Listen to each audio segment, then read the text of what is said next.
Aquesta feina, perquè ja l'he viscut de petit, m'he criat amb els pares fent això, és el que m'ha agradat sempre, el tros i fer hortalisses. Jo em cuido del tros, de la terra, de fer els cultius, i la meva dona, la Teresa Borràs, ella és la que es cuida d'envasar tot el gènere al magatzem, etiquetar-ho, que vagi tot, com lo de mare el plus fresc, no?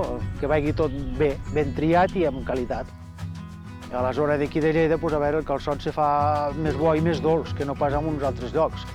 Aquí, a l'hivern, quan fa fred, quan gela, treu l'aigua de la ceba. Llavors fa que el calçot sigui més dolç i més bo.